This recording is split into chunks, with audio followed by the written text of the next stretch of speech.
Halo, Assalamualaikum warahmatullahi wabarakatuh.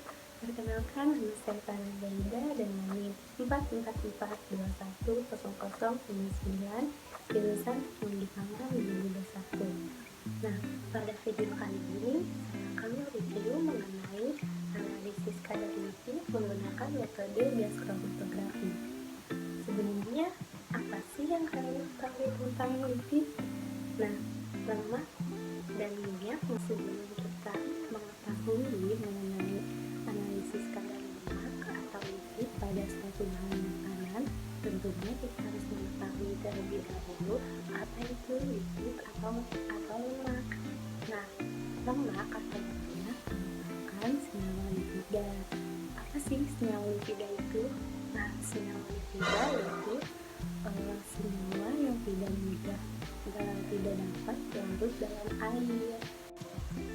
Lipid secara kimia merupakan senyawa trigliserida yang terdiri atas gliserol yang mengikat 3 asam lemak. Nah, pangan yang tinggi akan lipid tentunya akan dianalisis dengan tujuan yang lebih spesifik, seperti menganalisis kualitasnya. Hal ini berhubungan dengan karakter lipid yang mudah mengalami kerusakan akibat reaksi oksidasi. Nah, reaksi oksidasi pada lipid itu akan menyebabkan putusnya asam lemak menjadi asam bebas dan juga dihasilkan adanya senyawa peroksida. Nah, pada bahan pangan dapat dianalisis kadar lipidnya dengan menggunakan beberapa macam metode. Karakterisasi yang biasa dianalisis pada sampel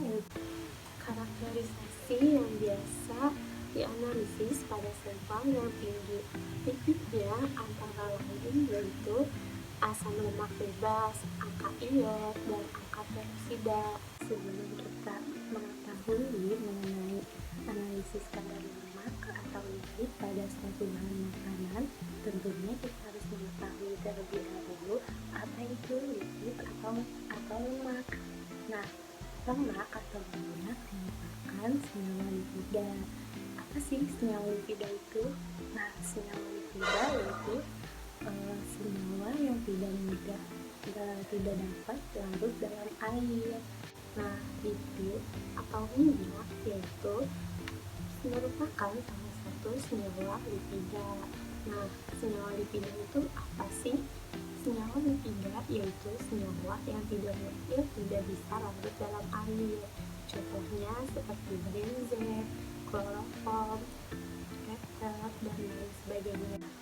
Dalam menganalisis kadar lipid atau lemak pada suatu bahan pangan, ada beberapa metode yang bisa kita gunakan. Nah, salah satunya yaitu metode Debchok, dieletrik, Gerber, Soflet, dan juga gas kromatografi. Nah, pada video kali ini saya akan menjelaskan mengenai analisis kadar lipid dengan menggunakan gas kromatografi.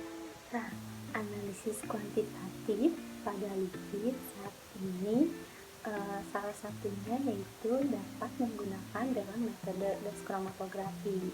Nah, apa itu metode gas kromatografi? Nah, gas kromatografi yaitu metode pemisahan suatu campuran menjadi komponen-komponen berdasarkan interaksi.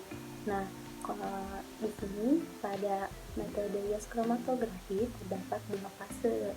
Yang pertama yaitu ada fase gerak dan fase diam. Yang dimana fase gerak yaitu dapat berupa gas yang stabil dan sedangkan fase diam yaitu bisa juga berupa zat padat atau gas solid kromatografi, atau bisa juga zat cair yaitu gas liquid kromatografi.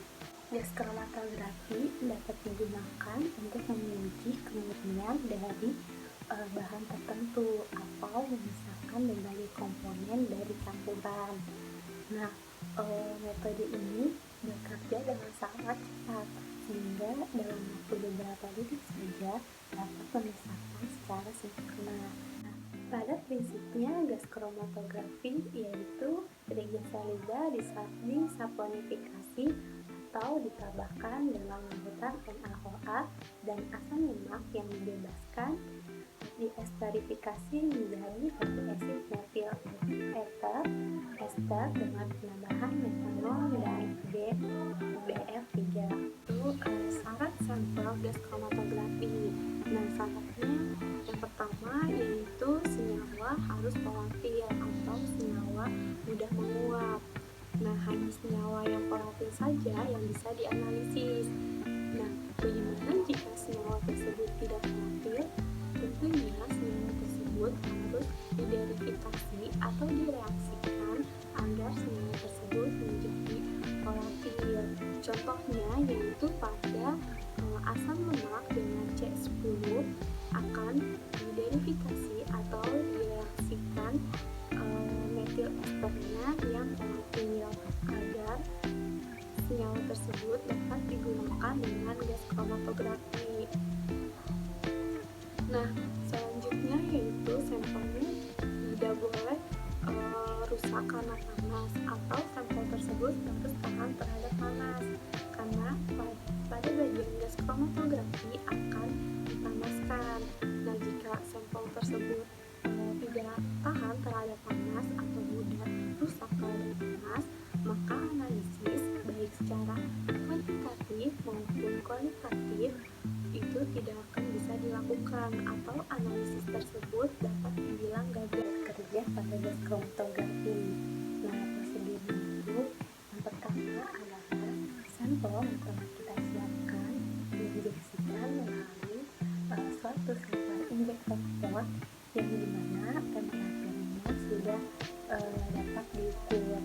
Nah, gas kromatografi diatur pada laju air kolom 1 ml per menit, sedangkan tekanan kolom itu 110 kPa.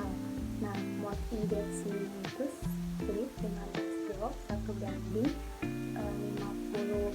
Nah, suhu injektor ini dapat kita atur yaitu pada 100 derajat Celcius. Nah, suhu detektor itu 150 derajat Celcius. Kemudian suhu kolom dipanaskan dari 80 derajat Celcius hingga 120 derajat Celcius. Nah, setelah suhu atau temperatur tadi kita atur, selanjutnya senyawa-senyawa yang ada dalam sampel tersebut nantinya akan menguap dan akan dibawa oleh gas pengemban menuju kolom tersebut. Kemudian setelah itu akan terabsorpsi pada bagian atas kolom ini. Nah, gas tersebut akan terabsorpsi oleh fase diam.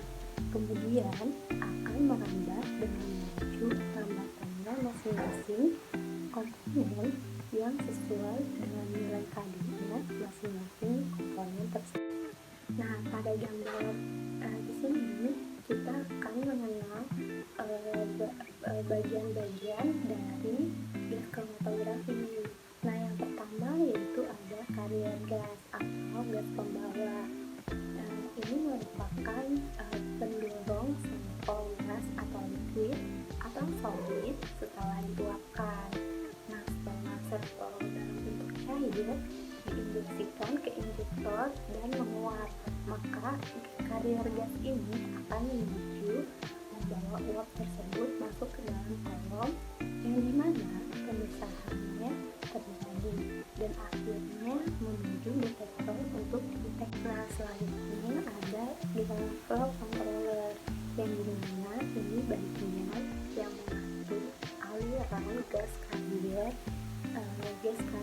itu dengan metode analisa yang digunakan. Nah, injektor ini merupakan bagian di mana sampel akan memasuki sistem gas kromatografi. Nah, di sini sampel cairan diuapkan dan akhirnya uap tersebut akan dibawa menuju gas karier. Pada bagian kolom ini terjadi proses pemisahan. Nah, bagus atau baik buruknya dari pemisahan ini dominan akibat dari pemilihan kolom tersebut maupun kolom dimensi dari kolom dan juga parameter kolom. Dan yang terakhir yaitu detektor. Selanjutnya ada beberapa proses yang dapat dilakukan untuk mengubah asam lemak menjadi radioester. Nah, kira-kira kalian tahu tidak metode atau proses apa itu? Ya, betul, yaitu proses esterifikasi dan proses enterifikasi. Nah, pada proses esterifikasi ini tujuannya untuk mengubah asam-asam lemak dari terisolia dalam bentuk radioester atau radioester.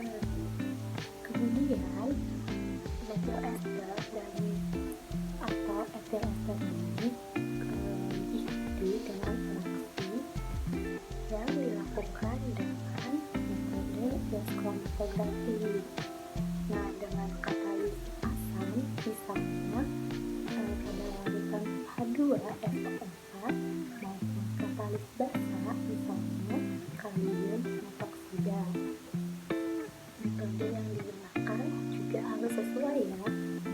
Nah, pada video selanjutnya yaitu akan dijelaskan bagaimana cara kerja dari gas kromatografi untuk menganalisis kadar lipid pada sampel.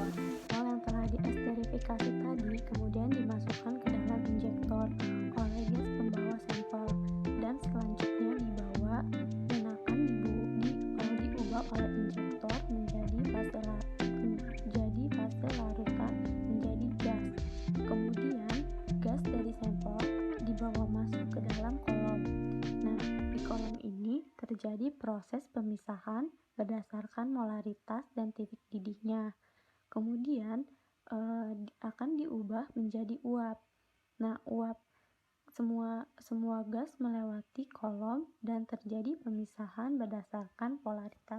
Nah, kemudian sampel yang sudah di gas kromatografi tadi kemudian akan dianalisis. Nah, sampel dimasukkan ke dalam auto injektor dan setelah itu disambungkan pada software. Nah, di software ini nantinya akan terbaca hasilnya tersebut dan akan kita ketahui berapa kadar lipid. Adapun pengaplikasian gas kromatografi dengan proses esterifikasi dan transesterifikasi yaitu pada pembuatan VCO untuk menentukan kadar lipid atau lemak pada VCO tersebut. Nah, bagaimana nih teman-teman setelah menyimak video yang telah saya jelaskan tadi? Apakah bermanfaat untuk teman-teman? Nah, semoga video ini dapat bermanfaat bagi teman-teman ya. Saya ucapkan mohon maaf jika video ini masih banyak kurangnya dan terima kasih telah menyimak video ini sampai selesai. Terima kasih.